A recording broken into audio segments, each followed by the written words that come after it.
남학생이 주먹 쥔 손을 번뜩 위로 올리자 군중은 일제히 고요해졌다.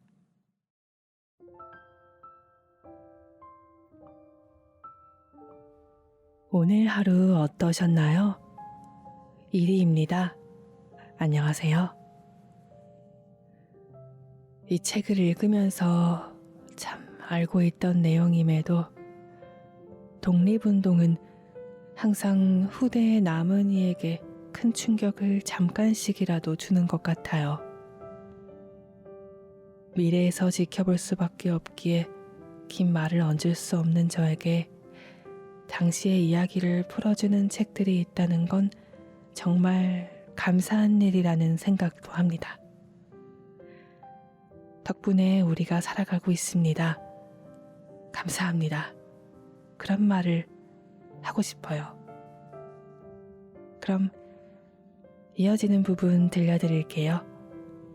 오늘도 좋은 밤 보내세요.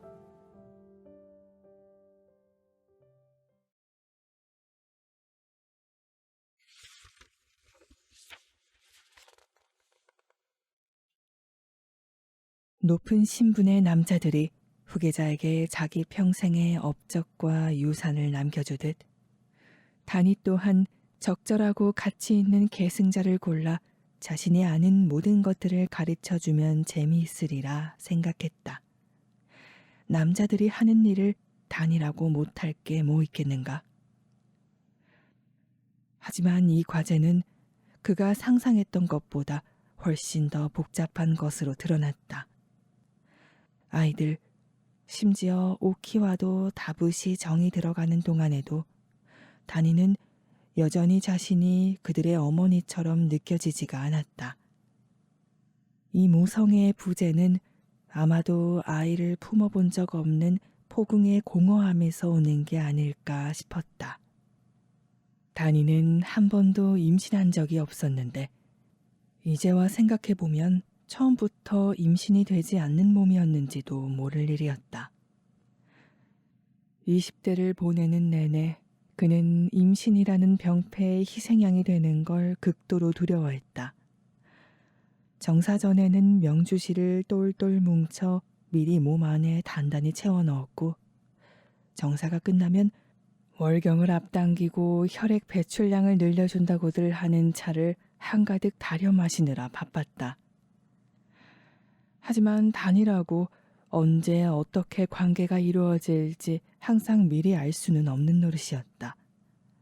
그래서 가끔은 관계 도중 상대방에게 지금은 피임 준비가 되어 있지 않다고 속삭여야 할 때도 있었는데 그래도 남자들은 아랑곳 없이 다니의 몸 안에 사정하곤 했다. 그럴 때면 다니는 꼼짝 않고 누워서 두 다리 사이가 끈적끈적하게 달라붙는 느낌에 끔찍한 공포를 느끼며 남자가 무슨 대단한 업적이라도 성취해낸 양 사르르 눈을 감은 채 만족스러운 한숨과 함께 몸을 떼어낼 때까지 가만히 기다릴 뿐이었다. 아무리 교양 있고 직책 높은 남자들의 연모를 받는 긍지 높고 위풍당당한 명기라 해도 그런 상황에 처하면 상대가 이만하면 일어나 갈 수 있겠다고 느낄 만큼 회복할 때까지 그저 누워 참을 수밖에 없었다. 그런 다음엔 지질 듯 뜨거운 목욕물로 최대한 깊숙한 곳까지 몸을 씻어내고는 다시는 그 남자와 마주하지 않는 것이 다니가 취할 수 있는 유일한 방법이었다. 지난 수년간 이런 일들은 자주 일어났기에 이제 대다수의 기혼 여성이라면 자식을 적어도 서너쯤 두었을 나이에 이른 그로서는 자신이 애초 수태할 수 없는 몸은 아니었을지 의심해 볼 법도 했다.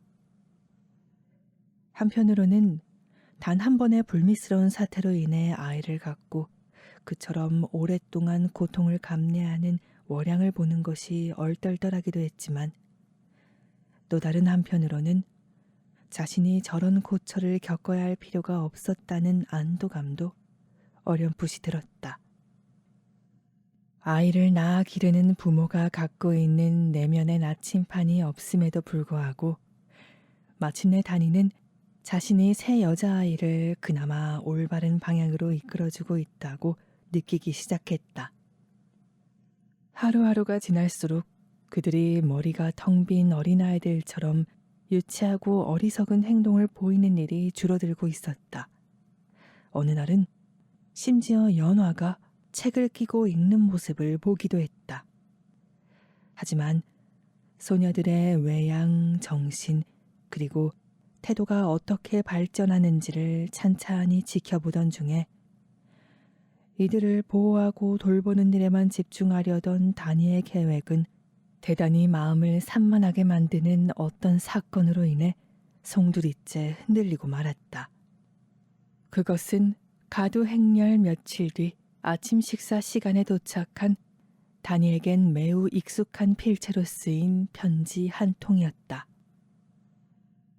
아침 식사로 나온 죽에는 거의 손도 대지 않은 채 다니는 곧장 방으로 들어가 그 내용을 읽었다.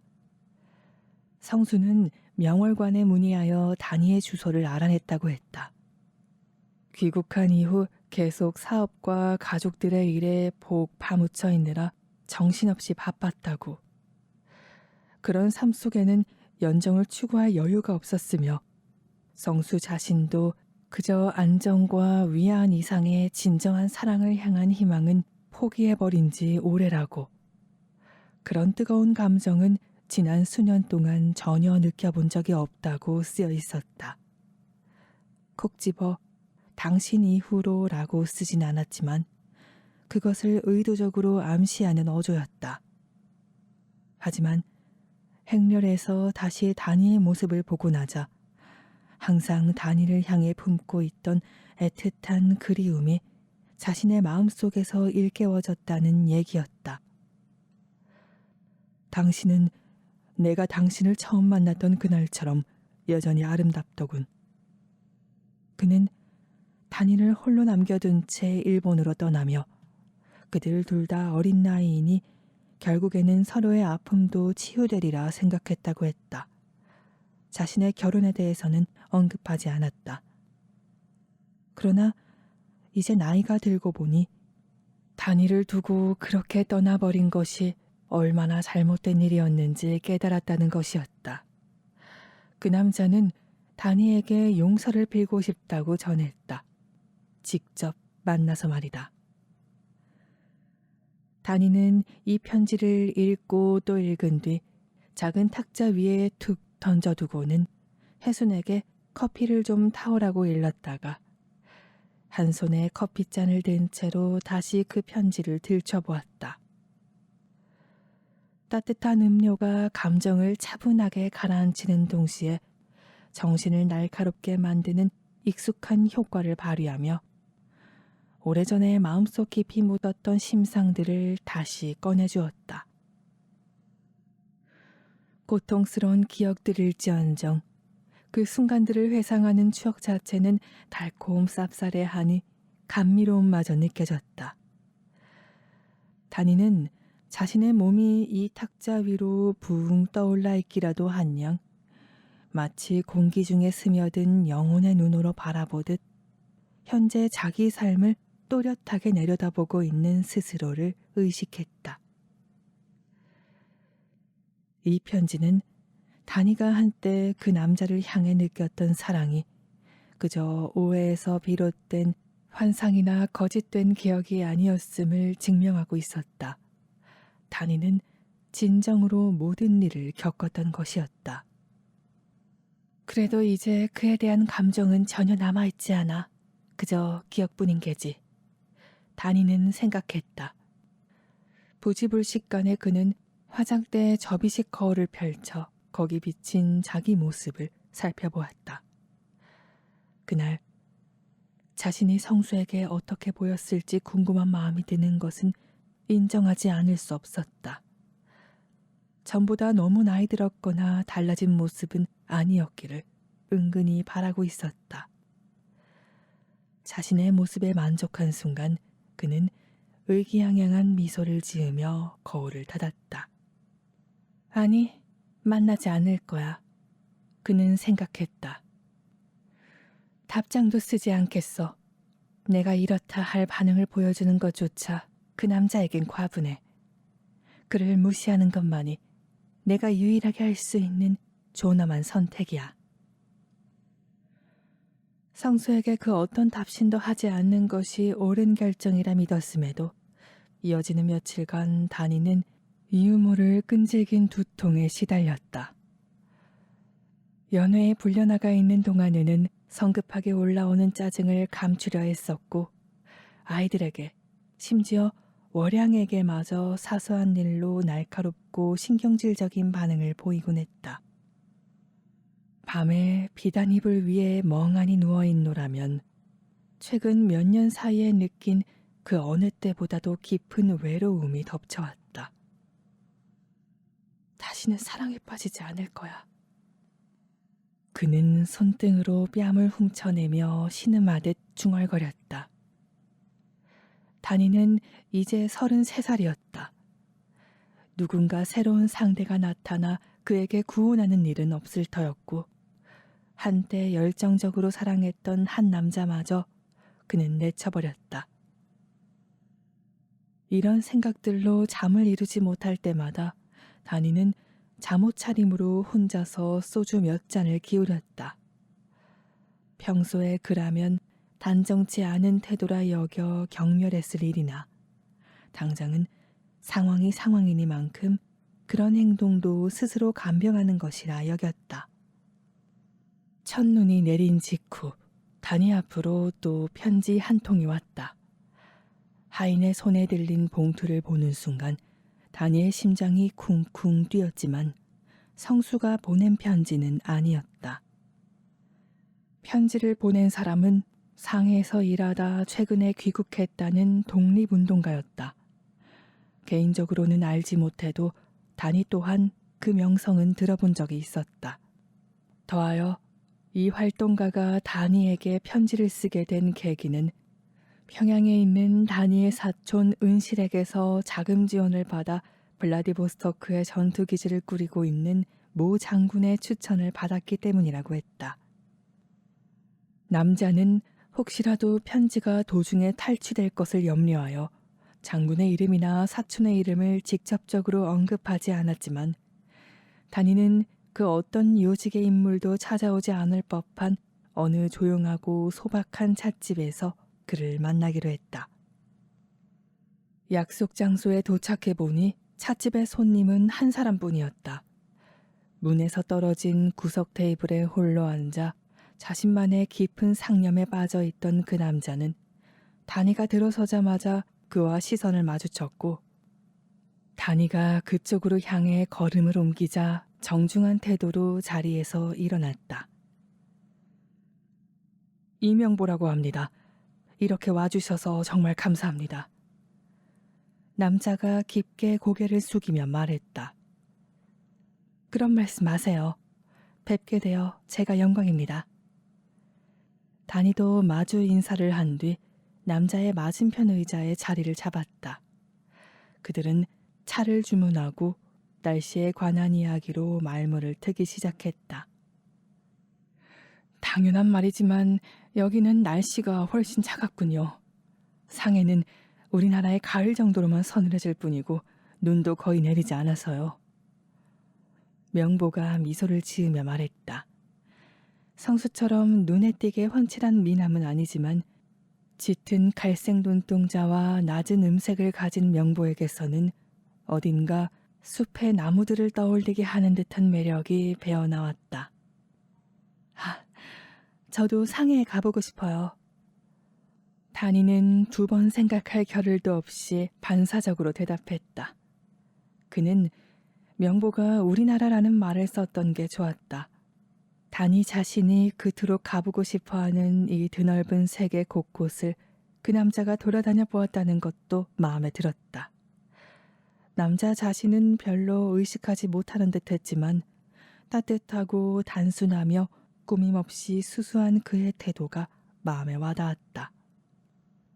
그래서 말씀인데 신중하게 처리하시느라 편지에는 명확히 언급하지 못하셨던 그 일 말이에요. 저는 제가 할 수 있는 일이라면 모든 선생님께 도움을 드릴 준비가 되어 있습니다. 다니는 남자의 온화하면서도 근심 어린 얼굴을 의미 있게 바라보았다. 이렇게 단호하게 약속해 주시니 감사합니다. 낯선 이에게, 특히 여성분께 도움을 요청하는 일은 참으로 곤혹스럽기 그지없습니다. 남자는 은밀한 광채를 바라는 다니의 시선을 피하느라 테이블을 내려다보며 중얼거리다가 곧 띄엄띄엄 설명을 해나갔다. 반도 내부를 비롯하여 외국에도 여러 계획이 동시다발적으로 추진되고 있었다. 만주, 연해주, 심지어 미국과 하와이에도 거점을 둔 서로 다른 운동가 집안들과 독립군 부대들이 임시정부 수립이라는 형태로 상해에다 통합된 독립운동본부를 만들어 보려고 시도하는 중이었다. 그동안 한국 안에서는 청교도인, 기독교인, 불교인, 민족주의자, 공산주의자들이 이끄는 다양한 파벌 집단을 한데 모아 한날 한시에 명명백백한 목소리로 독립선언을 해보고자 노력하고 있었다. 이 모든 노력에는 상당한 양의 자금이 필요합니다.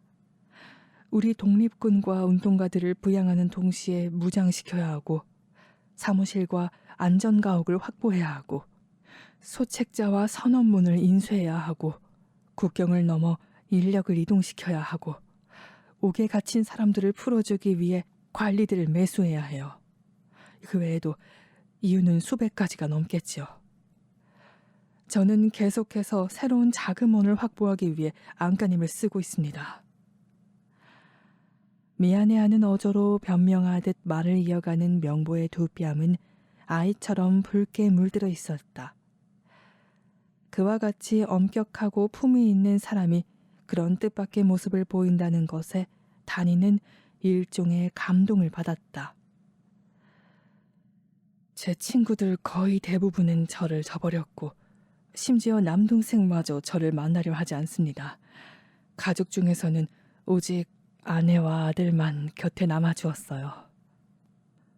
씁쓸한 미소와 함께 흘러나온 그의 마지막 말에 다니는 마치 뭔가 날카로운 것에 찔리기라도 한 듯 속이 욱신거리는 것을 느꼈다.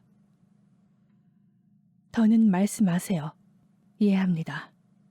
하지만 그거 아세요? 선생님은 지금 딱 적합한 사람을 만나셨어요. 다니는 안심하라는 듯 미소를 지어 보였다. 부유한 남자들은 거룩한 대의보다 기생들에게 돈을 더 쓰려 하죠. 다행히도 기생들은 그런 남자들보다 더 큰 기계를 품고 있고요. 저는 경성에 있는 권본 5곳을 모두 소집할 수 있어요. 제가 그중 하나를 이끄는 행수 자리에 있고 다른 권본의 행수들과도 잘 아는 사이랍니다. 저보다 그들을 잘 설득할 수 있는 사람은 없을 거예요. 진심으로 가슴이 벅차오릅니다. 명보가 기쁨에 찬 표정으로 다니를 올려다보았고 다니 역시 마음이 뜨거워지는 것을 느꼈다. 그래요. 드디어 제가 찾던 분을 만났군요. 집으로 돌아오면서도 다니는 이 말과 이렇게 말할 때 명보의 표정이 어땠는지를 떠올렸다. 그는 혹시 그 말에 숨은 의미가 있는지 혹은 그저 순수하게 있는 그대로의 뜻인지 매우 골똘히 생각했다. 마음 깊은 곳에서는 흔쾌히 나서준 지지자를 드디어 찾았다는 안도감 이상의 다른 의미가 있었다고 다니는 느꼈다. 그리고 이 생각은 일전에 성수의 편지를 받고서 느꼈던 깊은 우울감 이후 그 빈자리를 채워주는 새롭고 낯선 기쁨이 되었다. 성수의 도덕적 해이함은 다니에게 일종의 여지를 주는 것이었지만 동시에 그의 매력을 떨어뜨리는 요인이기도 했다. 이와 반대로 명보의 청렴하고 정직한 태도는 다가갈 수 없는 거리감을 느끼게 했으며 그래서 그를 더욱 존경할 만한 인물로 보이게 했다. 이런저런 생각을 하며 집에 가는 동안 눈 덮인 거리는 그늘진 곳은 청회색으로, 그리고 오후 햇살을 받은 뒤에는 밝은 황금빛으로 반짝였다. 다니는 그 모든 풍경이 평소보다 더 아름답고 생생하다고 느꼈다. 정말 오랜만에 자신이 실제 나이보다 젊어진 듯한 기분이 들었다. 마치 몇 년의 세월이 한꺼번에 거꾸로 돌아간 것처럼. 어느 오후 조용히 대문 두드리는 소리가 들렸다. 정호의 익숙한 얼굴이 있겠거니 생각하며 문을 연 오키 앞에는 정호 대신 잘생긴 신사 한 사람이 서 있었다. 남자는 오키에게 인사를 건네곤 예의 바른 태도로 다니 이모가 집에 계시는지 물었다. 오키가 안으로 들어가 손님이 오셨다고 알리자 다니는 외투를 걸치고 밖으로 나갔다. 당신 내 편지에 답장하지 않았지? 성수는 인사치레도 없이 불쑥 말했다. 요즘 유행하는 중절모를 멋스럽게 쓰고 최고급 영국산 모직으로 맞춘 새 코트를 입은 모습이었다. 건장하고 탄탄한 몸에서 신선한 향수 냄새와 건강의 기운이 뿜어져 나왔지만 그의 얼굴에는 슬픈 표정이 어려 있었다. 내가 얼마나 미안한지 당신도 알아줬으면 해. 당신을 여기 남겨두고 일본으로 가는 게 아니었는데. 자신의 확고한 마음을 보여주기라도 하려는 듯 양발을 땅바닥에 단단히 버티고 선 채 남자는 말을 이었다. 남자의 머리 위로 눈송이가 민들레 홀씨처럼 둥실둥실 흩날렸다. 어찌나 가볍게 떠다니는지 눈발 하나하나가 땅에 떨어지기까지 영겁의 시간이 흐르는 것 같았다. 표정을 보니 정말 미안하긴 한가 보네. 다니가 대꾸했다. 하지만 어디서 당신 본심이 나오는지 알아? 그건 성수 씨 목소리야. 전혀 유감스럽게 들리지 않거든. 몸을 돌려 가버리려는 다니의 손을 성수가 붙잡았다. 남자는 다니를 강하게 끌어당겨 자신을 향해 빙글 돌리고는 다른 손으로 허리 뒤쪽을 받쳤다. 그러곤 다니에게 입을 맞추었다. 성수의 입술이 닿기 직전 어떤 일이 벌어지고 있는지 깨달았을 때 다니는 역겨움을 느끼고 성수를 바로 밀쳐내리라 생각했다. 하지만 막상 그의 입술이 자신의 입술 위에 포개어지자 이대로 계속 키스하고 싶었다. 남자가 자신을 간절히 원하고 있다는 사실이 다니에게 미칠 듯한 희열을 안겨주었다. 마침내 서로에게서 떨어졌을 때 다니는 가쁜 한숨을 내쉬었다. 그래, 나는 당신 미워하지 않아. 성수는 진실한 표정으로 다니의 눈을 바라보며 용서를 기다렸다. 지금 이 순간 다니가 그들을 처음 만났을 때만큼이나 자신을 잘생기고 매력적인 사람으로 느끼고 있다는 걸 그는 알 수 있었다. 타인을 유혹할 수 있다는 능력을 스스로 인지할 때 찾아오는 환희스럽고 또렷한 쾌감이 성수를 온통 휘감아 황홀하게 도취시켰다. 많은 사람의 인생에서 그러한 감정이 사랑에 가장 가깝게 여겨지곤 한다. 성수는 다시 다니의 손을 잡았고 다니는 잡힌 손을 뿌리치지 않았다. 하지만 용서하기에도 너무 늦어버렸잖아. 이제 나를 그냥 내버려둬. 마지막 몇 마디에서 다니의 목소리가 떨려 나왔다. 그 말이 진심이 아니라는 걸, 사실은 그 반대를 뜻한다는 걸 두 사람 모두 느끼고 있었다. 성수는 어떻게 해야 할지 알지 못했다. 그 남자는 그냥 다니를 떠나고 더는 다가서지 않을 수도 있었다. 다니가 그걸 원한다고 말해서 혹은 그 자신이 지나치게 자존심이 강한 남자라서가 아니라 그가 근본적으로 다른 누군가를 위해 스스로를 온전히 내던지는 사람이 못 되었기 때문이다.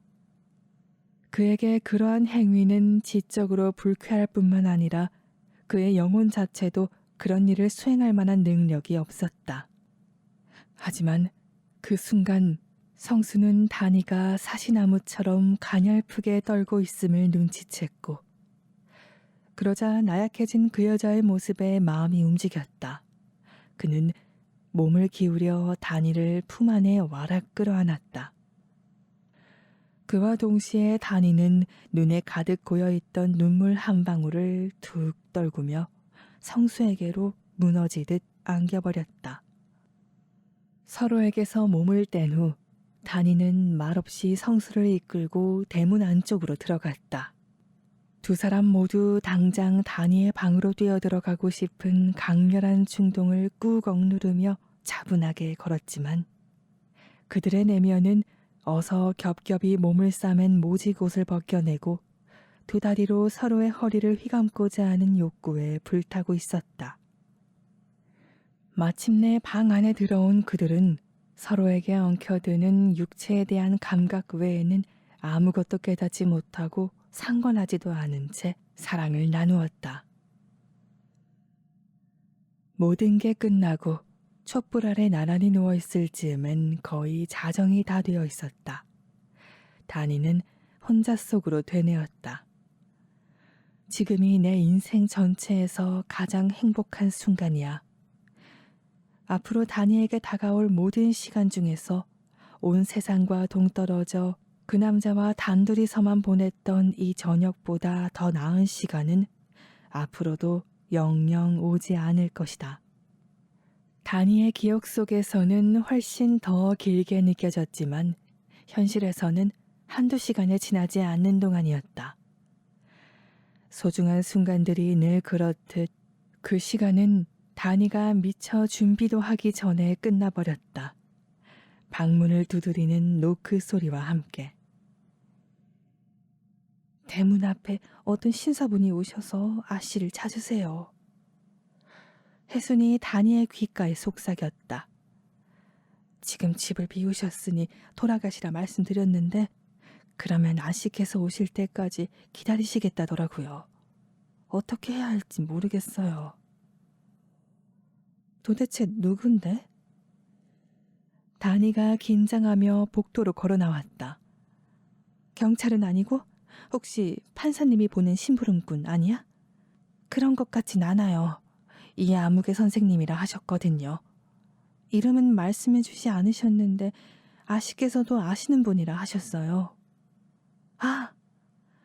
다니는 짧게 숨을 들이켰다. 아는 분이야. 그런데 왜 지금 여기 오셨을꼬? 어쨌든 이 추운 날씨에 몇 시간이나 밖에서 기다리시게 할 순 없지. 손님을 맞아야겠다. 거실로 안내해드려라. 다니는 방으로 들어가 옷매무새를 가다듬기 시작했다. 성수에게는 거실에서 손님을 맞을 동안 방 안에 조용히 있어달라고 부탁했다. 이 말을 들은 성수는 언짢은 기색을 감추지 않았다. 다니는 손님이 자신의 연인이 아니라며 손사래를 치지만 이토록 야심한 시각에 집까지 찾아온 사람 아닌가. 차라리 자리를 박차고 나갈지언정 방 안에 발이 묶인 도둑처럼 몰래 숨어있진 않을 것이었다. 그러면 좋아. 당신 마음대로 해. 다니는 두 뺨을 붉힌 채 화를 억누르지 못한 목소리로 내뱉었다. 거칠게 방에서 뛰쳐나와 서둘러 발걸음을 옮겨 거실로 가보니 이명보가 두 손으로 중절모를 들고 코트도 벗어놓지 못한 채 어색하게 서 있었다. 다니 씨, 이렇게 갑자기 찾아와 죄송합니다. 남자가 방문의 사유를 설명하느라 입을 열었을 때 다니는 자신을 바라보는 남자의 눈빛에 드러난 미세한 반짝임과 얼굴에 떠오른 홍조를 눈치채고 은밀한 쾌감을 느꼈다.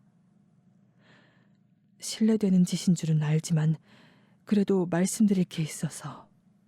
네? 다니는 가볍게 명보 쪽으로 다가갔다. 설렘과 동시에 그처럼 명보에게 이끌리는 자신에 대한 수치심이 일었다. 명보도 거의 무의식적으로 단이 쪽으로 한 발을 더 내디뎠다. 그가 다니의 팔 위쪽을 달싹 잡을 듯한 모양새로 손을 뻗는 순간 다니의 방문이 삐걱대는 소리가 들리더니 성수가 복도를 지나 거실에 나타났다. 그 다음에 벌어진 일은 세 사람이 경험했던 바 가장 큰 혼란이었다. 성수와 명보는 동시에 같은 말을 내뱉었다. 자네가 여기 웬일인가? 다니는 정신없이 두 남자를 번갈아 쳐다보며 외쳤다. 두 분은 어떻게 서로 아세요? 잠시 겸연쩍은 침묵이 이어졌다. 성수가 그나마 상황을 가장 빠르게 받아들이고 다니에게 말했다. 명보와 나는 동경에서 유학할 때 함께 공부했던 오랜 친구야. 아, 그렇구나. 다니가 말했고 거실은 다시 한번 침묵에 빠져들었다. 아주 중대한 사실을 말씀드리러 왔습니다. 명보가 입을 열었지만 조금 전까지 그 남자의 눈동자에서 다니를 향해 뿜어져 나왔던 광채는 더 이상 보이지 않았다. 고종 태왕제 폐하께서 부모하셨습니다. 날카로운 한숨을 훅 들이쉬며 다니가 손으로 자신의 가슴팍을 그려쥐었다.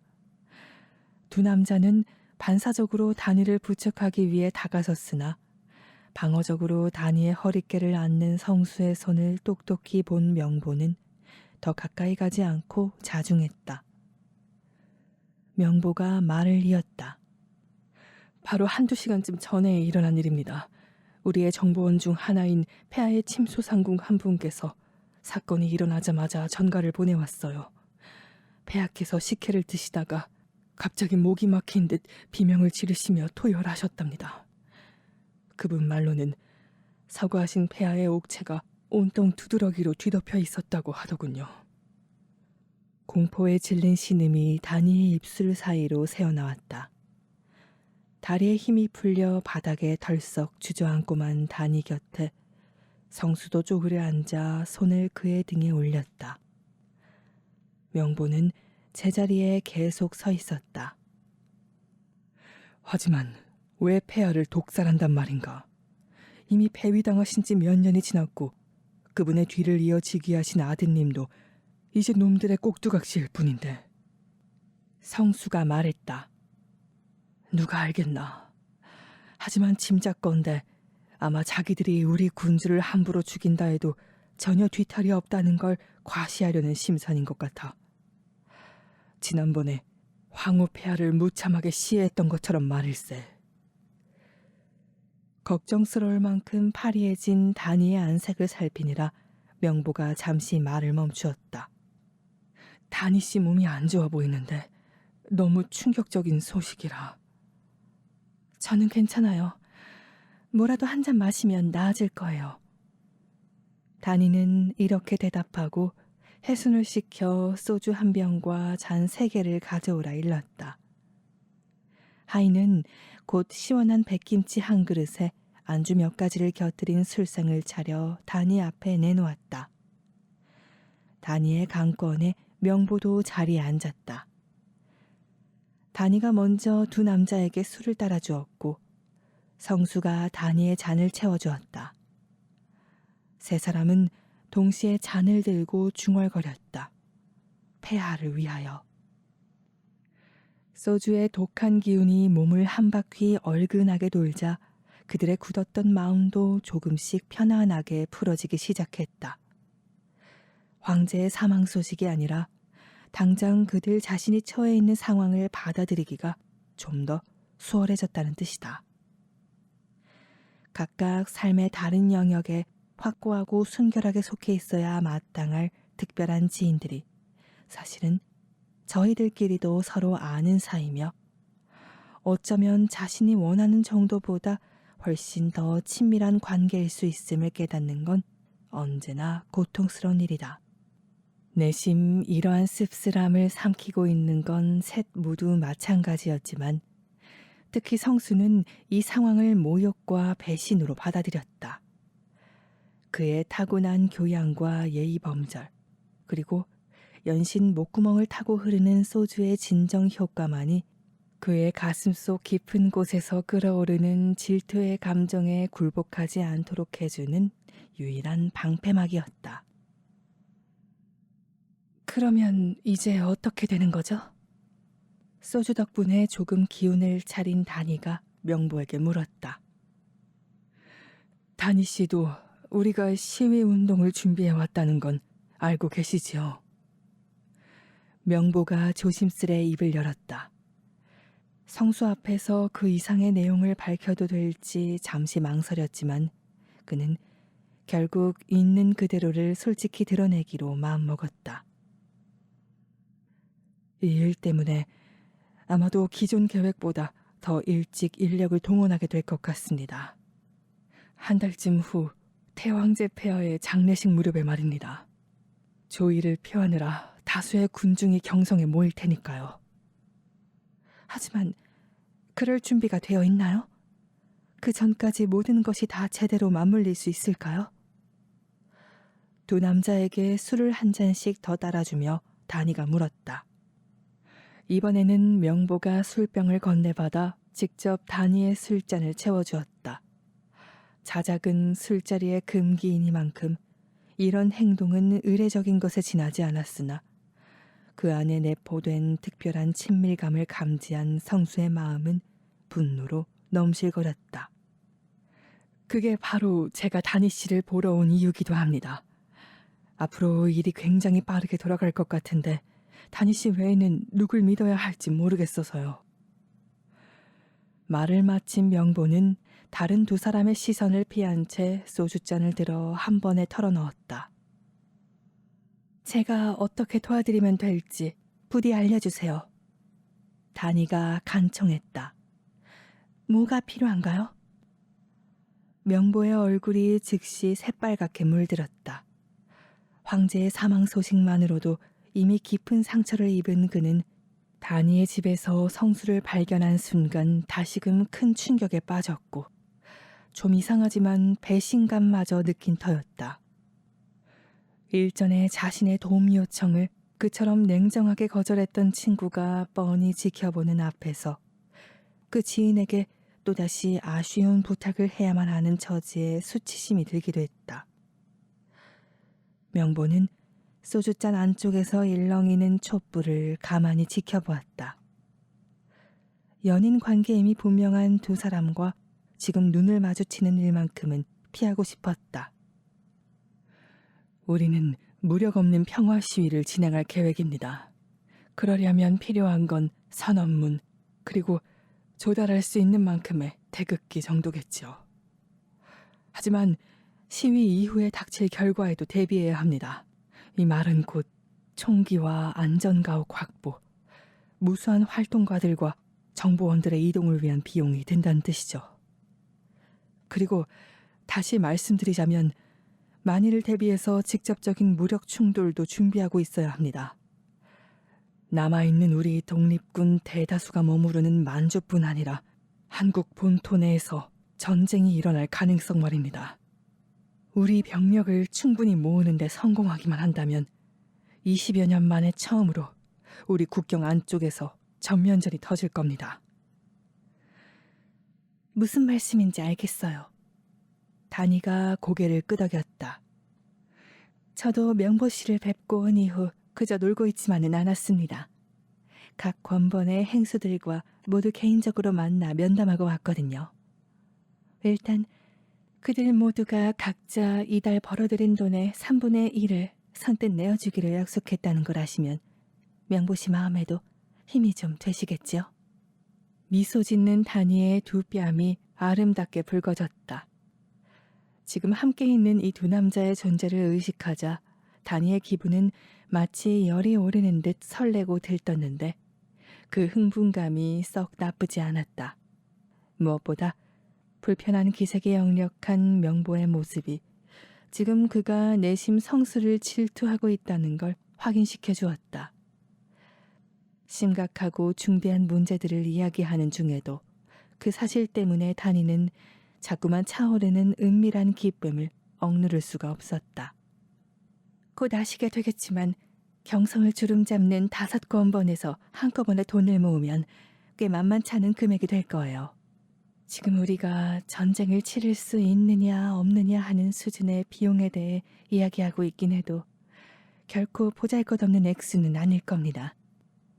사람들은 늘 우리 기생들이 돈을 버는 방식에 대해 멸시 어린 시선을 보내지만 우리도 예인으로서의 명예를 갖고 있어요.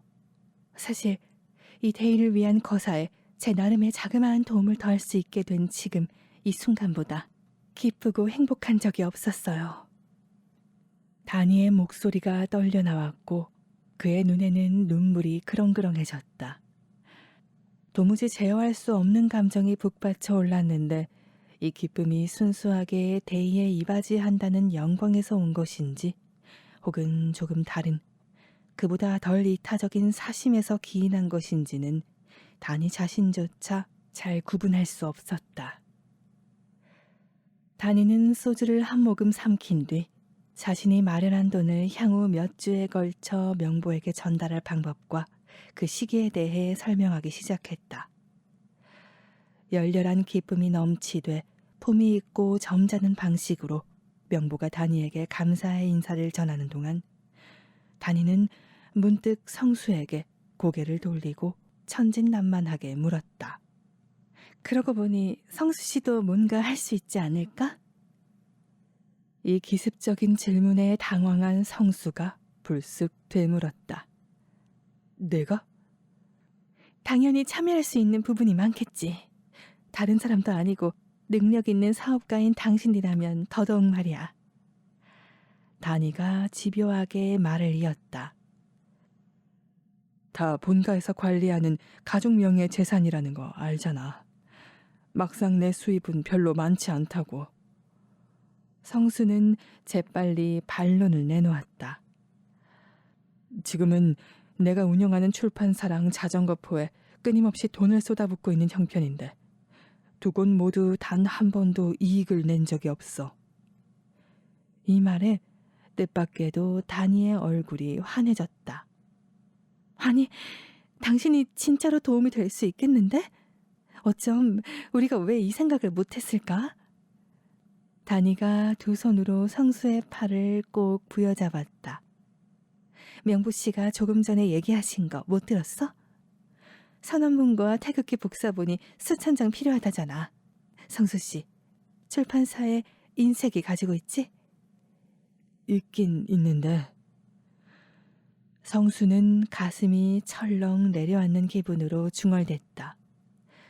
이 일에 발을 들였다간 자신의 신변이 너무 위험해질 거라고 변명할 수도, 어떻게든 다른 핑계를 대어 빠져나가려 해볼 수도 없었다. 마침내 그가 명보에게 직접 물었다. 이보게, 그게 정말 자네에게 필요한 도움이 되려나? 자네가 그런 도움을 준다면야 더없이 기쁘게 받아들이겠네. 명보는 언제나처럼 예의 바르고 진실하게 대답했다. 다만 그게 자네에게 마음의 부담을 지우지 않는다는 전제하에 말이야. 만약 그렇다면 허심탄회하게 말해주게. 그럼 다시는 자네 앞에서 이 얘기를 꺼내는 일은 없도록 하지.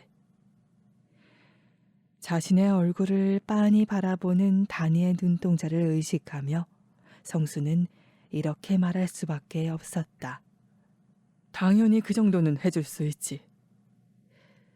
그리고 이 말이 입술 사이로 빠져나가는 순간 그는 이미 다니를 조금 덜 사랑하고 있다고 느꼈다. 9장 3월 시위 1919년 명보는 성수의 출판사를 두 번째로 방문했다. 다시는 발들일 일 없으리라 생각했던 곳이었다. 명보가 도착하자 성수의 비서가 전과 다름없는 까무잡잡하게 탄 얼굴에 시골 출신 젊은이였다. 사무실 앞에서 잠시 기다리라고 일렀다. 커피 한 잔 들겠냐는 권유 같은 건 없었다. 그렇지만 명보는 서운하지 않았다. 수년째 비슷한 경험을 하다 보니 돈 문제가 개입되면 아무리 따뜻하고 친밀하던 관계도 냉랭한 사이로 변모한다는 것을 누구보다 잘 알게 된 터였다. 명보 자신은 소유물에 크게 신경을 써본 적이 없었다. 어릴 적에도 종종 제 옷가지나 책 따위를 가난한 친구들과 하인의 아이들에게 아무렇게나 줘버려 꾸중을 듣곤 했다. 하지만 그가 보기엔 남들에게 아무리 많이 퍼주어도 늘 자신에겐 쓸 것이 차고 넘치도록 남아있는 것 같았다. 나이를 먹어가면서 그는 심지어 자신의 희생으로 인해 발생하는 역경을 깊이 음미하며 즐기기까지 했다. 그에게 어떤 식으로든 대가를 요구하는 의로운 일을 할 때마다 솟아오르는 양심의 만족이 그의 영혼에 밝은 빛을 비추었다. 한편 이런 행복감에 상충하여 균형을 맞춰준 것이 있다. 명보는 자기 주변의 수많은 타인들에게 이러한 양심의 자각이 부재할 뿐만 아니라 그런 감정을 알지도 못하고 심지어 혐오스럽게 받아들인다는 사실을 깨닫고 철저한 공포감을 느꼈다. 대부분 사람들은 자신과 전혀 다른 자질로 구성되었다는 것을 명보는 깨달았다. 그리고 그 자질의 다름이란 단지 차가움에서 따뜻함으로 간단히 변화할 수 있는 성질의 것이 아니라 마치 목재와 금속 사이처럼 보다 원초적이며 근본적인 차이였다.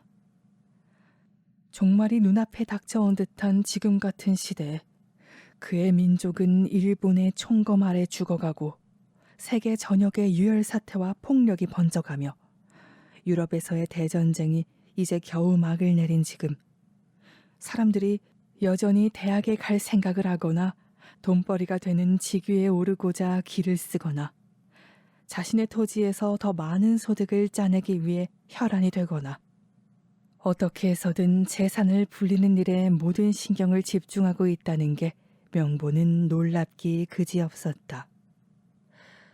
그들을 둘러싼 이 세계 자체가 온통 화염에 휩싸여 있다는 걸 깨닫지도 못한 채 말이다. 굶주리는 소장농들이야 나라의 독립에 관심이 없을 수 있고 가족을 먹여 살릴 곡식 얼마간을 얻을 수만 있다면야 토지의 주인이 일본인이건 한국인이건 괴념치 않은 것도 이해할 수 있었다. 하지만 마땅히 작금의 사태를 직관하고 올바른 판단을 내려 이 시대에 주어진 각자의 의무를 기꺼이 이행해야 할 교육받은 식자층마저도 독립운동의 필요성에 대해 무관심과 적대감으로 일관하는 것은 명보의 가장 깊은 가슴속까지 찢어내는 행태였다. 심지어 그의 아내조차 명보가 한국에 머무르며 적절한 공적 직책을 갖는 쪽이나 아니면 아버지의 땅을 물려받을 때까지 조용히 제아에 파묻혀 느긋한 시간을 보내는 쪽을 더 원할 터였다. 물론 아내가 직접 그런 말을 한 적은 없지만 명보는 그의 내심을 알고 있었다. 결혼 생활 내내 명보는 자신이 인생에서 가장 자랑스러워하는 바로 그 지점을 아내에게는 결코 이해받지 못한다는 것에 깊은 실망을 느꼈다. 그가 다니에게 그처럼 매력을 느끼고 이끌렸던 것도 바로 이러한 이유에서였다. 주변의 다른 모든 이들과 달리 다니는 대의에 대한 예리한 인식과 진심에서 우러나온 공감을 명명백백하게 보여주었다. 손에 든 모자를 저도 모르게 빙글빙글 돌리면서 명보는 다니의 총명한 눈빛과 유려하면서도 표현력이 풍부한 입술을 떠올리고 있었다. 다니의 매력적인 얼굴에서 사람들이 찾아내는 장점이 오직 관능뿐이라면 안타깝기 그지없는 일이었다. 명보가 바라보던 다니의 얼굴은 깊은 지성과 순수로 가득했기 때문이다. 더하여 다니에게는 사람의 마음을 움직이며 감동을 주는 무언가가 있었는데 그건 강하고 높은 자긍심이 포함된 동시에 매우 부드러우면서도 개방적인 활력이었다. 하지만 바로 그 순간 명보는 급히 상념에서 빠져나와 앉아있던 자리에서 벌떡 일어났다. 이제 성수를 보러 들어가도 된다고 비서가 여러 차례 그를 부른 참이었다. 오래 기다렸나? 사무실에 들어선 그를 향해 성수가 물었다. 아니, 조금 전에 왔네. 명보가 살짝 웃으며 대답했다. 그리고 더 오랜 시간도 기다릴 수 있는 걸. 자네에게 평생의 빚을 졌어. 그 말에 짐짓 예의를 차리며 손사래를 치는 대신 성수는 말없이 내리뜬 눈으로 담배 한 개비에 불을 붙였다. 몸을 뒤로 젖혀 자신의 푹신한 의자에 깊이 기댄 채 그는 긴 한쪽 다리를 다른 다리 위로 꼬아 올리며 천천히 연기를 내뿜었다. 그게 좀 골치 아픈 일이 아닌 건 아니지. 이해하네. 친구로서 자네 입장이 어떨지 정말 이해해. 명보가 얼굴을 붉혔다. 하지만 자네는 지식인 아닌가. 이렇게 대의에 이바지함으로써 자네 또한 역사 속의 한 자리를 차지하게 되었다는 걸 이해하리라 믿어. 그렇지 않나? 역사라. 흩날리는 담배 연기 속으로 성수가 헛웃음을 내뱉었다. 좋아, 명보. 그럼 우리 어디 역사 얘기 한번 해볼까? 자네도 고구려 이야기를 기억하지? 서기 1세기부터 약 700년 동안 한반도 북부 전체뿐 아니라 연해주와 만주까지 이르렀던 우리 선조들이 강한 군사력으로 다스리던 왕국 말이야. 그런 고구려가 멸망하고 나서는 이후 300년 동안 발해가 같은 지역을 지배했어. 하지만 이제 그 땅은 러시아와 중국의 것이 되었고 지금 거기엔 누가 살고 있나? 러시아인과 중국인들이지. 그러면 그곳에서 약 1000년을 살았던 한국인들에겐 무슨 일이 일어났을까? 대부분이 그 땅에서 추방당하거나 남쪽으로 근거지를 옮기거나 혹은 러시아인이나 중국인과 통혼하면서 동화됐어. 그렇다고 지금 거기 남아있는 옛 고구려의 후손들, 소수의 한국계 사람들이 아직도 사라진 모국을 애도하고 있을까? 아니, 그들에겐 한반도에 대한 그리움도 한국에 대한 애국심도 없어.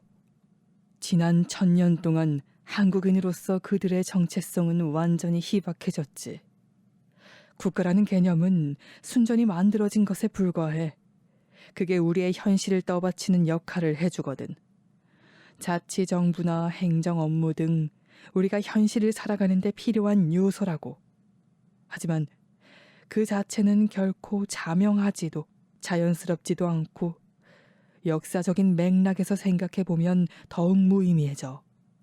모든 인류사를 통틀어 수많은 강대국이 멸망하거나 다른 국가에 흡수되거나 다시 탄생하거나 혹은 잊혔지만 그게 후대의 번영이나 안녕과는 실질적으로 관련이 없잖아. 고구려든 로마 제국이든 고대 페르시아든 다 똑같아. 9년 전 우리는 일본에 합병되었고 이는 부정할 수 없는 사실이지. 여기서 달라지는 게 없으면 대략 1000년 안에 한국도 한국인이라는 관념도 사라져버릴 거야. 정작 그때 여기 살고 있을 사람들은 한때, 그러니까 1000년 전쯤엔 자기들 나라도 하나의 독립국가였다는 사실에 아무런 신경도 쓰지 않을걸? 성수의 논리는 두 사람 모두에게 더없이 명확했다. 성수의 잘생긴 얼굴 위로 자기만족의 미소가 스쳐 지나가는 동안 그의 친구는 머릿속에 떠오르는 여러 생각을 정리하려 애썼다. 자네 말도 아주 합리적으로 들리는군. 마침내 명보가 입을 뗐다. 그리고 그 말이 맞을지도 모르지. 이 모든 것들, 이 갖은 고생과 투쟁, 죽음, 그리고 희생마저도 역사의 거대한 흐름 위에서는 결국 아무 의미 없는 건지도 몰라. 하지만 자네 얘기는 결국 이런 거야. 철로에서 작은 소년이 놀고 있다고 가정해 보세. 갑자기 저 멀리서 기차가 다가오는데 그 아이는 너무 어려서 혹은 겁에 질려서 스스로 목숨을 구할 수 없는 상황이야. 그 모습을 보면서 자네는 이렇게 말하는 것이나 다름없지. 자, 거시적으로 보면 저 아이도 결국엔 죽을 게 아닌가. 지금 당장 죽지 않아도 향후 60여 년 안에는 죽고 말겠지. 그러니 굳이 내가 힘을 빼가며 저 아이를 구해야 할 이유가 있을까? 그냥 내 일이나 하는 게 낫겠군. 그런 생각이 합리적일지는 모르겠지만 정의롭다고는 할 수 없어. 성수는 이렇게 대꾸할 뻔했다. 그 정의란 건 대체 누가 정하는 건데 언제나 자넨가? 하지만 그는 마음을 바꿔먹었고 명보가 앉은 자세를 더욱 꼿꼿이 세운 채 연신 헛기침을 하는 동안 조용히 남은 담배를 마저 태웠다. 대화는 이쯤 해도 될 것 같군. 일의 진행 상태를 확인해보고 싶다고 했지? 성수가 의자에서 일어나 맵시 있게 재단된 모직 양복 재킷 아랫단을 깔끔하게 쓸어내렸다. 자, 아래층으로 가보자고. 두 남자는 좁은 복도를 지나 지하로 향하는 계단을 내려갔다. 계단 끝에 도착하자 갓없이 매달린 전구의 어스름한 불빛 아래 굳게 잠긴 문이 하나 나왔다. 성수가 열쇠로 문을 열고 먼저 안으로 들어갔다. 한눈에 보기에는 텅 빈 거대한 내부 공간을 밝히는 불빛이라곤 하나도 없는 것 같았다. 하지만 어둠이 차차 눈에 익자 명보는 한쪽 벽 꼭대기에 조그만 창문 2개가 나 있는 것을 알아차렸다. 창밖으로는 거리의 모습이 행인들의 발목 정도 높이까지 찔끔 내다보였다. 방 한가운데서는 두 남자가 작업대 위로 몸을 굽힌 채 바쁘게 일하는 중이었고 또 다른 한 남자가 그 옆에서 인쇄기를 돌리고 있었다. 명보는 기계 쪽으로 걸어가 한 묶음으로 쌓인 대자보 중 제일 위에 놓인 사본 한 장을 집어들었다. 종이 맨 위에 대한민국 독립선언서라는 제목이 흰 눈 위에 막 새로 난 발자국처럼 검고 굵은 글씨로 선명하게 인쇄되어 있었다. 총 몇 부나 되지? 명보가 물었다. 지금까지 2,000부, 3월 1일 전까지 총 1만 부가 나올 거야. 성수가 대답했다. 성수. 그의 친구는 감동한 목소리로 외쳤다. 정말이지. 이 나라를 위해 자네 몫을 톡톡히 해주었네. 참, 깃발들은? 성수는 작업대에서 일하고 있는 두 남자를 가리켜 보았다. 그들은 모양에 맞춰 깎은 나무 토막에 빨강, 파랑, 검정 잉크를 칠한 뒤 얇은 모슬린 천 위에 하나하나 도장을 찍고 있었다. 자네가 무슨 말을 하든 나는 개의치 않아. 중요한 건 자네가 보여주는 행동이니까. 성수, 자네는 정말 애국자야. 명보가 조용히 말했다. 성수는 고개를 저으며 한숨을 내쉬었다. 보게 명보, 내가 조언 한마디 해도 될까? 자네가 진정으로 한국이 이 폭풍에서 살아남기를 바란다면 이 나라가 역사에서 흔적도 없이 사라져버리는 걸 원치 않는다면 부디 내 말을 귀담아 듣게. 전에 없이 진지한 태도였다. 나는 이번 일이 어떤 성과를 가져올 거라고 믿지 않네. 항의 시위가 도대체 무얼 이룰 수 있겠나. 진정한 권력이 없는 독립선언이 무슨 소용이란 말인가. 이 모든 일은 결국 일본인들이 행하는 압제를 더욱 강화할 뿐이야. 수천 명이 체포되어 연행될 거고 더 심한 일도 벌어지겠지. 우린 이미 각오가 되어 있다네, 성수. 명보가 결연하게 말했다. 대표자들 모두 함께 선언서에 서명한 다음 아무런 저항 없이 체포되기로 서약했어. 천교도 기독교, 불교, 각 종교의 지도자들이 무엇보다 무력을 동원하지 않고 이를 이행해야 한다는 비폭력 원칙에 방점을 찍었지. 우리 중 누구도 살아서 이 거사를 무사히 이뤄낼 수 있으리라 기대하지 않지만 그래도 상관없이 우리는 이 일을 해나갈 걸세. 아니, 내 말을 들어봐. 한국이 실제로 일본의 통치를 타도하길 원한다면 힘없는 민중 한 무리 모아놓고 아무런 무장도 없이 이런 깃발이나 흔들면서 행진하게 하는 방법으로는 절대 되지 않아. 자네에게 필요한 건 외부의 도움이야. 아마도 미국의 도움을 받는 게 가장 현실적이겠지. 전 세계 모든 식민지 사람들의 주권이 회복되어야 한다고 주창했던 윌슨 대통령의 14개 조항 연설에 관해 자네도 알고 있잖아. 모든 국가 앞에서 널리 그런 약속을 했으니 우리의 목소리를 그냥 무시해버리지는 못할 거야. 특히 아시아를 향한 미국의 관심에 집중적으로 호소한다면 말이지. 일본이 힘을 키워 태평양 지역에 지나친 영향력을 미치는 건 미국의 이익이 되지 않으니 윌슨 대통령은 우리의 청원에 귀를 기울일 걸세. 성수가 이처럼 자신의 내면에 감추고 있던 생각들을 정직하게 쏟아내는 것은 수년의 세월 동안 거의 처음 있는 일이었다. 최소한 그 사실만으로도 명보는 고마움을 느꼈다. 물론 그런 얘기도 다 들어봤지. 어떤 사람들은 우리가 다른 나라에 비해 너무 뒤처져 있고 따라서 주권 회복을 위해 싸우기보다는 차라리 미국에 우리나라를 의탁해야 한다고 믿더군. 명보가 시선을 아래로 떨구며 씁쓸하게 웃었다. 글쎄, 최소한 그러면 우리 모두가 파괴되는 일은 없겠지. 이론뿐인 독립과 실질적인 번영 중에서 과연 어느 쪽이 더 중요하겠나? 독립을 이룬다는 명목 아래 전 국민의 절반이 목숨을 잃고 만다면 싸움의 근본적인 목적이 무너지는 꼴 아니겠어? 자네는 죽음 따위 신경 쓰지 않는 것처럼 초연하게 행동하지만 우리가 이런 악전고투를 감행하는 것도 결국 살자고 하는 일이잖아. 안 그래? 성수가 이렇게 말했다. 명보는 성수의 눈동자에서 진실을, 성수 그 자신의 진실을 볼 수 있었다.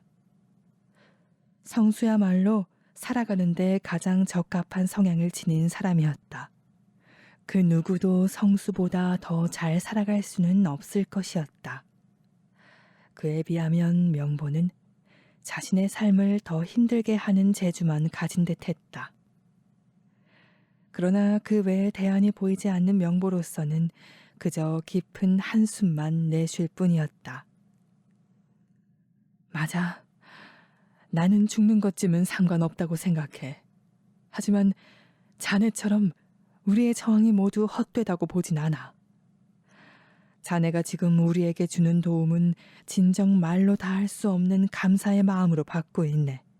하지만 나는, 그리고 나와 같은 생각을 하는 다른 사람들은 우리가 하는 운동의 목적은 그저 멸종을 피하려는 게 아니라 정의로운 일을 하는 거야. 우리가 서로를 설득할 수 없는 평행선상으로 계속 되돌아오고 있다는 거 알겠나? 무엇이 옳은지 그른지를 결정하는 것은 진정으로 논리의 영역 밖에 있어. 내 행동 방식을 이해해 주리라 기대하지는 않겠네. 나는 그저 내 영혼이 시키는 걸 한다고 말할 수밖에 없겠지. 이 말을 마지막으로 명보는 다시 모자를 쓰며 이만 가보겠다는 뜻을 알렸다. 3월의 첫날 아침, 귓가를 스치는 낯설고 알아들을 수 없는 속삭임에 정호는 잠에서 깨어났다. 정호를 따르는 아이들은 다들 그가 어떤 일이 일어나기 전에 미리 감지할 수 있는 기이한 능력을 지녔다고 믿었다. 정호는 자기 아버지가 평안도에서 호랑이를 잡는 사냥꾼이었다고.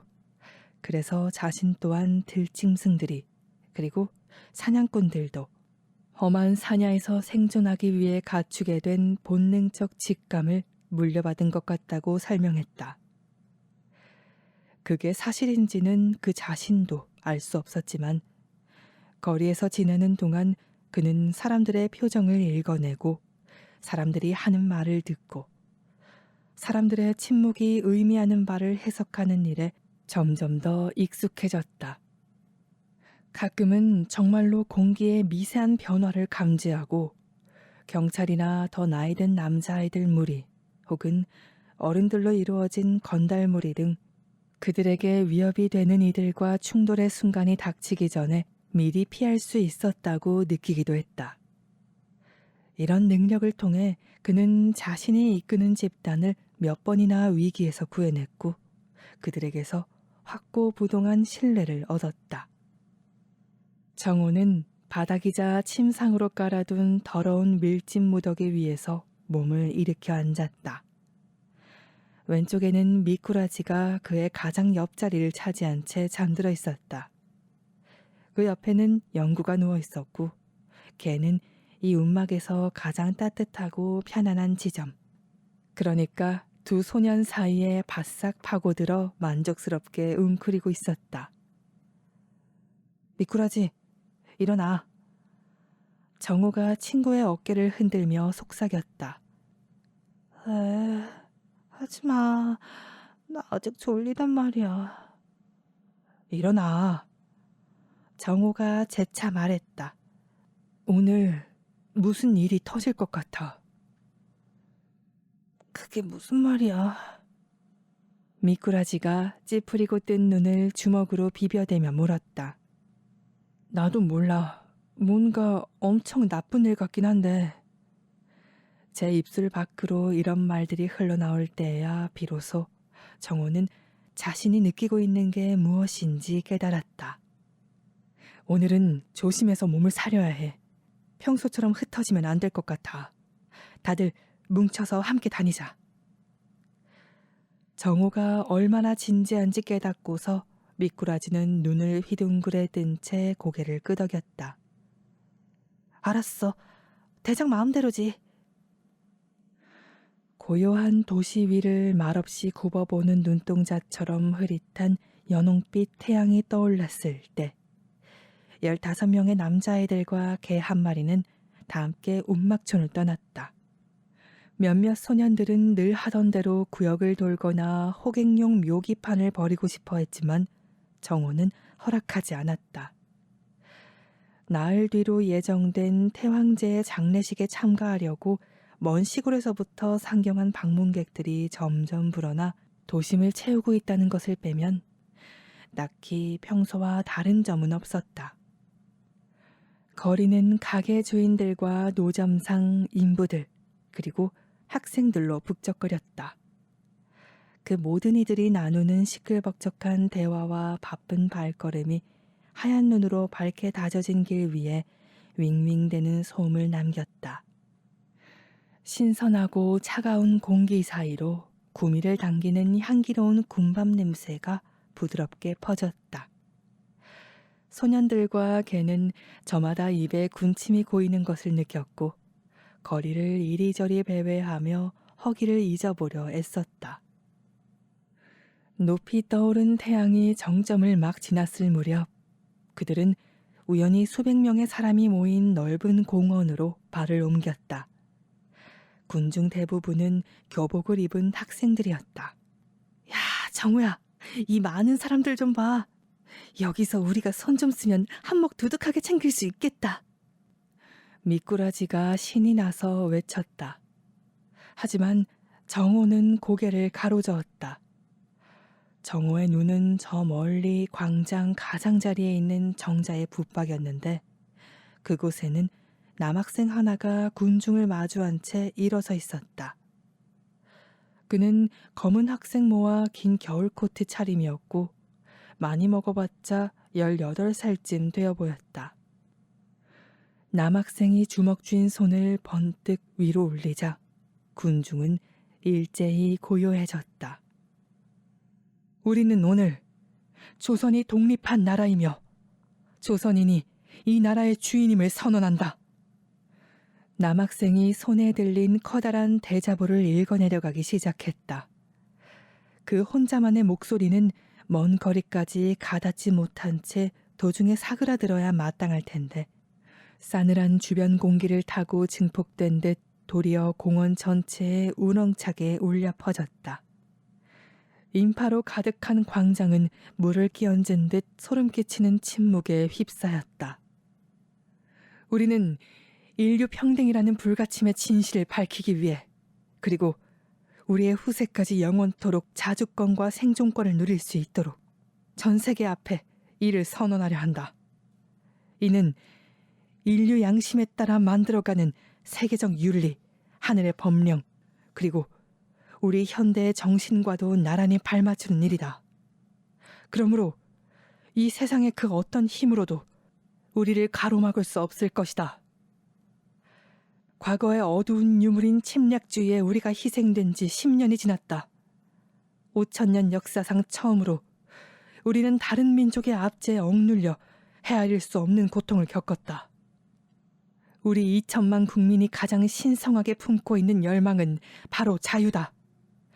모든 인류의 양심이 우리와 함께한다. 오늘날 정의가 바로 우리의 군대이며 인도주의가 우리의 창과 방패이니 우리의 뜻은 절대로 꺾이지 않을 것이다.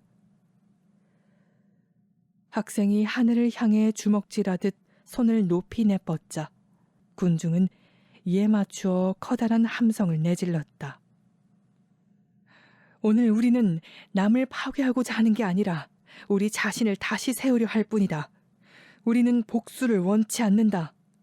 우리는 그동안 우리를 억압하고 침략한 일본 제국주의자들의 잘못을 바로잡아 오직 우리가 공명정대하고 인도적인 방식으로 살 수 있기를 추구한다. 새로운 세상이 오고 있다. 무차별한 힘으로 억누르는 시대는 지나가고 바른 도의의 시대가 여기 왔다. 지난 한 세기의 준비 과정을 거쳐 마침내 새 문명의 인도주의 정신이 온 세계에 밝은 빛을 비추니 새로운 봄이 온 세상의 모든 생명에게 부드럽고 따스한 숨을 불어넣는다. 우리가 두려워할 것은 아무것도 없다. 정호는 그게 다 무슨 이야기인지 거의 알아듣지 못했다. 하지만 주위에 많은 사람이 눈물에 젖어 황홀한 얼굴인 것을 보았고 그 자신의 눈에서도 뜨거운 물기가 차오르는 것에 놀랐다. 정호는 단 하루도 학교에 다닌 적이 없었다. 그가 지금 이해한 것은 세상이 그의 가족과 한 무리의 거지 소년들뿐 아니라 그곳에 서 있는 모든 이들에게 절박하리만치 어둡고 슬픈 곳이라는 사실이었다. 그들 모두가 공유한 고통이 한 심장의 박동처럼 정호의 온몸을 울렸다. 연설을 마치자 연사 학생들은 깃발 하나를 높이 들었다. 하얀 깃발 중앙에 빨갛고 파란 원형 무늬가 자리 잡고 있었다. 대한독립 만세! 학생이 소리쳤다. 그 최초의 만세 소리에 뒤이어 온 군중이 너나 할 것 없이 함께 외치기 시작했다. 만세! 만세! 차가운 바람에 실려가는 그들의 우렁찬 목소리는 경성 어디에서도 들을 수 있을 만큼 크게 느껴졌다. 이제 공원에 모인 군중의 수는 초반보다 3배는 더 불어난 듯 싶었고 어찌된 일인지 몰라도 그들 모두가 머리 위로 깃발을 하나씩 들고 있었다. 수천 개의 하얀 깃발이 반짝이며 바람에 나부끼는 모습은 이제 막 날갯짓을 하여 비상하려는 한 무리의 학 같았다. 곧 군중이 움직이기 시작했다. 행진에 나선 사람들은 어깨를 나란히 하고 서서 도심 서쪽으로 걸음을 옮겼다. 정호와 소년들도 거기 함께 끼어들었다. 군중의 행진은 정동 10번지에 있는 미국 영사관에서 28번지에 있는 프랑스 공관까지 공사관 거리 전체를 가득 메우며 이어졌다. 여리여리한 여학생 하나가 화려한 장식이 조각된 공관 정문으로 다가가 문을 두드리자 군중이 그 뒤에서 모두 함께 소리를 질렀다. 불란서, 불란서, 자유의 벗이여, 자유, 평등, 박애의 나라여, 우리를 도와주시오. 그러나 대문은 끝내 굳게 닫힌 채였고 석회암으로 이어진 저택에 난 창문 커튼 뒤쪽에서는 어떤 소리나 움직임도 포착되지 않았다. 약 1분 동안 열렬한 만세 소리로 거리 전체가 들끓었으나 정호는 결국 프랑스인들이 문을 열지 않을 것임을 깨달았다. 문득 기묘한 속삭임이 다시 그의 귓가에 돌아왔다. 쌓인 눈 위에 다시 내리는 눈이 내는 것처럼 부드럽고 작은 소리였다. 정호는 양옆으로 고개를 돌려 미꾸라지와 영구, 그리고 피를 나눈 친형제 같은 그의 무리 모두가 군중과 함께 만세를 부르고 있는 모습을 보았다. 시간이 갑자기 늘어지면서 실제보다 천천히 가는 것처럼 느껴졌다. 얘들아, 여길 떠야 해. 지금 당장! 정호가 소리쳤다. 소년들은 입을 해벌린 채 그를 쳐다보았다. 정호는 미꾸라지와 영구의 팔을 잡고 최대한 빠른 속도로 달리기 시작했다. 걔는 귀신이라도 본 양 미친 듯이 지저대고 있었다. 그가 대로변의 골목을 잽싸게 미끄러져 들어간 순간 돌연 만세 소리가 잦아드는가 싶더니 길 한쪽 끝에서부터 비명으로 바뀌었다. 기마 장교들이 이끄는 일본군 중대가 도착한 것이다. 가장 앞줄에서 행진하던 사람들은 순식간에 뒤로 물러나서 바싹 뒤따라오던 다른 이들을 거리 안쪽으로 밀어내며 뛰어 달아나기 시작했다. 큰 폭발음이 울리고 귀를 찢을 듯 처절하고 날카로운 비명이 이어졌다. 도망치는 사람들의 등을 향해 군인들이 총탄을 발사하고 있었다.